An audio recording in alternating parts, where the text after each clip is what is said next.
Meditação de hoje com o tema Oração por um pecador.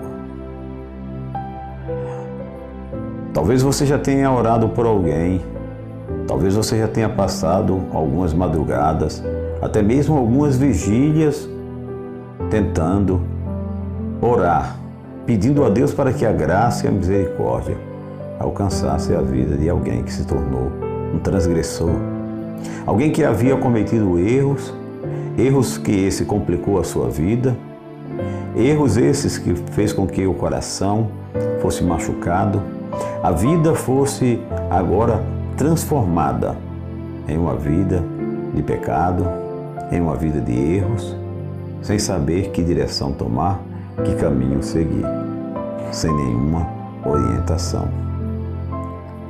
Oração por um pecador é algo muito relevante para que eu e você entendamos que é necessário que se faça não apenas um dia ou dois, mas constantemente, todos os dias, todas as horas, todos os momentos. O que eu gostaria de relembrar para você é que muitas vezes esta pregação, muitas vezes estas meditações que são levadas ao seu coração, incentivando você a orar por alguém que transgrediu, alguém que cometeu um erro, gostaria de fazer com que você atentasse que esta oração, primeiro, não deve ser levado para o vizinho, para um amigo, para um parente. Saiba que o verdadeiro transgressor sou eu e é você, pois é eu e você que precisamos todos os dias da oração para recebermos o perdão e a graça de Deus. Gostaria de compartilhar com você o que a palavra de Deus nos diz em 1 João, no capítulo 5, no versículo 16. Se alguém vir seu irmão cometer pecado, que não para a morte, pedirá e Deus lhe dará vida aos que não pecam para a morte. Há pecados para a morte, e por esse não digo que você ore. Incômodo por sua natureza, sabemos que o confronto com o transgressor e o seu erro não precisaria ser ainda mais complicado, pois saiba, caso fossem seguidos os passos bíblicos, o gosto péssimo por certas novidades faz com que muitos cristãos se alimentem de cochichos a respeito de assuntos que muitas vezes só traz transtorno e tristeza para alguém que cometeu o pecado, para aquele que se tornou o transgressor. Às vezes ansiosos pelos próximos capítulos, em vez de colocar os pés sobre as pegadas de Jesus e agir de conformidade com a semelhança que ele faria, com certeza, não apenas faria, mas também nos ensinou. Vai a sós com ele, mostre-lhe ao seu irmão o erro que cometeu. Se ele ouvir, você o ganhou. Mas, se por acaso ele rejeitar e não lhe der ouvido, leve consigo mais um ou dois. Se ele mesmo assim recusar a ouvi-lo, vai e conte à igreja. E se ele se recusar a ouvir também a igreja, trate-o como pagão ou publicano. Simples assim, não é verdade? Mas é assim que a palavra de Deus diz.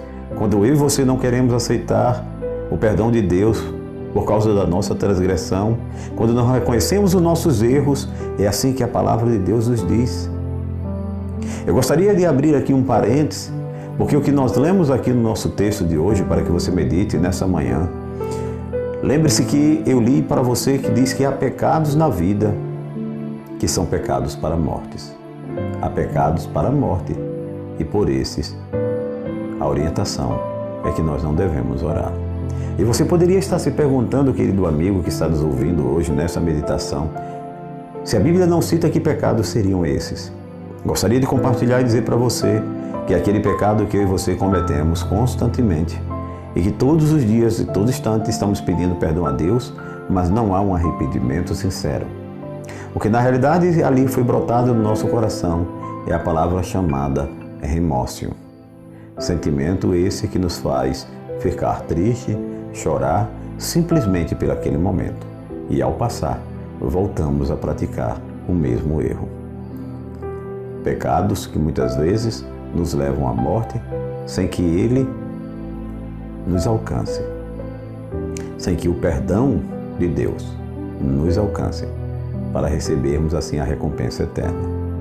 Esses sim são pecados de morte que cometemos, mas o nosso remorso não nos deixa o verdadeiro arrependimento, para que possamos receber de Deus o perdão e sermos perdoados. Pois lá em João, no capítulo 1, versículo 5, depois de apresentar argumentos favoráveis à divindade de Cristo e discutir sobre a ligação entre o amor e os mandamentos de Deus, o apóstolo fala de pecado e de suas implicações na vida de um cristão.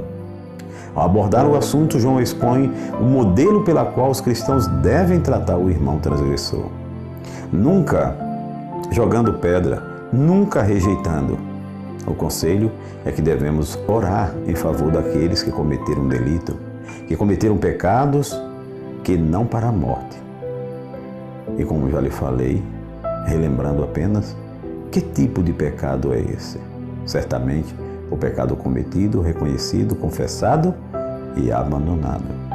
Pecados cometidos por aqueles que realmente desejam servir a Deus, mas que sofrem de uma vontade débil e com hábitos fortes, são muito diferentes dos pecados deliberadamente cometidos em desafios abertos e intencional contra Deus. O pecado menor, que passa rapidamente pelo arrependimento e é perdoado, não é um pecado para a morte. Evidentemente, arrependimento e confissão de pecado, considerado grave, deixam livre da morte o culpado. Contudo, há pecado que leva à morte, diz o apóstolo, e ao mesmo tempo em que não proíbe nem incentiva a oração em favor de quem o comete. Esse é o pecado intencional. Este é o pecado obstinado, conhecido, admitido, mas não confessado nem abandonado. De fato, é uma negação voluntária da verdade do Evangelho de Jesus Cristo. No entanto, uma vez que João não proíbe nem incentiva a oração em favor desses casos, sabendo que somente Deus conhece o coração, nós sabemos perfeitamente o que fazer, a parte de criticar, julgar e condenar, enquanto a vida, a esperança. Costumamos repetir, conhecendo as maravilhas da oração intercessória, temos sempre a chance de praticá-la e os resultados estão unicamente nas mãos de Deus. Vamos orar? Obrigado, Senhor, porque me ensinas que o maior pecador dessa terra sou eu. O que mais necessito de confessar os pecados e o quanto necessito estar diante de Ti. Antes de orar pelo meu irmão, antes de orar pelo meu vizinho, devo me lembrar dos meus pecados. Devo me lembrar que preciso do Teu perdão. Devo confessá-los imediatamente, abandoná-los e nunca mais voltar a praticar. Obrigado por essa consciência. Obrigado por me dar este entendimento. Ajuda-me sempre a reconhecer quão miserável sou e quanto necessito da Tua misericórdia, pois Te oramos e já Te agradecemos porque oramos em nome de Jesus. Amém. Nem só de pão viverá o homem, mas de toda palavra que sai da boca de Deus. Finalizo dizendo, a voz é nossa, mas a palavra é do nosso Deus.